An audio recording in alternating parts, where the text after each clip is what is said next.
পার্বত্য চট্টগ্রাম চারিদিকে সবুজ আর সৌন্দর্যের ভরপুর হিসেবেই পরিচিত। পাহাড়ি সৌন্দর্যের টানে সবাই ছুটে আসে এই স্থানে, কিন্তু এই পাহাড়ি সৌন্দর্যের পেছনে লুকিয়ে আছে এক বিষাদময় ইতিহাস, যে ইতিহাস কৌতূহলে ভরপুর। হয়তো এই ইতিহাস কেউ আগে জানার চেষ্টা করেছেন বা করছেন, কেউ বা নীরবে এই ইতিহাস এড়িয়ে যাওয়ার চেষ্টা করছেন।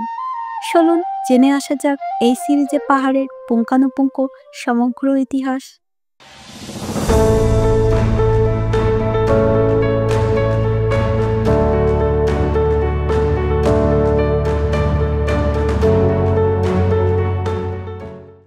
(৫৯৩ বর্গ মাইল অর্থাৎ ১৩,৩১৯ বর্গ কিলোমিটার দ্বারা গঠিত বাংলাদেশের দক্ষিণ পূর্বে অবস্থিত এই পার্বত্য চট্টগ্রাম চাকমা, মারমা, ত্রিপুরা, তঞ্চঙ্গা, মোরং, বম, লুসাই, পাঙ্কু, কুমি, কিয়াং, শাক, গুরকা, অহমীয় ও সাঁওতাল ভিন্ন ভাষাভাষী এই ১৪টি জাতির আবাসভূমির স্থান এই পার্বত্য চট্টগ্রামে।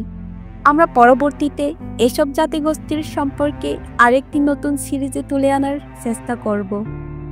চলুন আলোচনায় ফিরে আসা যাক। পাহাড়ের ভিন্ন ভাষাভাষী এ সকল আদিবাসী জাতিসমূহ সমষ্টিগতভাবে জম্মু নামে অধিক পরিচিত। রয়েছে বাঙালি জনগোষ্ঠীর বসবাসও। আদিবাসী জুম্মদের শাসনতান্ত্রিক ইতিহাস, ভাষা ও সংস্কৃতি, প্রথা, অভ্যাস, সামাজিক রীতিনীতি, ভৌগোলিক পরিবেশ, আচার অনুষ্ঠান, দৈহিক মানসিক গঠন, রাজনৈতিক, অর্থনৈতিক ও ধর্মীয় জীবনযাত্রা ইত্যাদি বাংলাদেশের অপরাপর অঞ্চল থেকে এবং সংখ্যাগরিষ্ঠ বাঙালি জনগোষ্ঠী থেকে সম্পূর্ণ স্বতন্ত্র।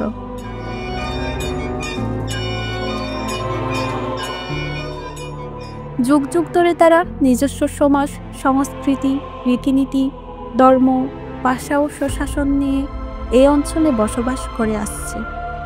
৩ পার্বত্য জেলা যথা রাঙ্গামাটি, বান্দরবান ও খাগড়াছড়ি নিয়ে এই পার্বত্য চট্টগ্রামের প্রশাসনিক এলাকা গঠিত।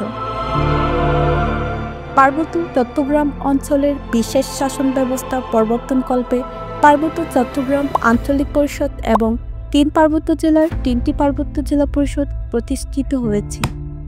এছাড়া জুম্ম জনগণের প্রথাগত প্রশাসনিক কাঠামো হিসেবে চাকমা, পমা ও মং সার্কেল নামে 3টি সার্কেল কার্যকর রয়েছে।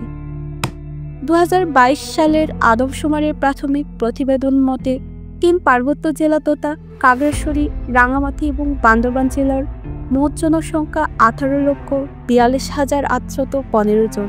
এর মধ্যে বাঙালি ৯,২২,৫৯৮ জন অর্থাৎ ৫০.৬% এবং আদিবাসী ৯,২০,২১৭ জন অর্থাৎ ৪৯.৯৪%। এই প্রতিবেদন অনেকের মতে রাজনৈতিকভাবে এখানকার পাহাড়ি আদিবাসী জনগোষ্ঠীকে দমিয়ে রাখার জন্য অর্থাৎ মনস্তাত্ত্বিকভাবে পাহাড়িদের দুর্বল করার জন্য এই অনুপাত রাষ্ট্র কর্তৃক করা হয়েছে বলে ধারণা করা হয়। আজকে পার্বত্য চট্টগ্রাম প্রাথমিক ধারণা এটুকু। আমরা পরবর্তী ভিডিওতে পার্বত্য চট্টগ্রামের অতীত ইতিহাস, পাহাড়ের মূল সমস্যা ও সমাধান নিয়ে হাজির হব। আমাদের ভিডিও ভালো লাগলে লাইক, কমেন্ট ও শেয়ার দিয়ে অন্যকে দেখার সুযোগ করে দিন এবং পরবর্তী ভিডিও দেখার জন্য আমাদের সাথে থাকুন।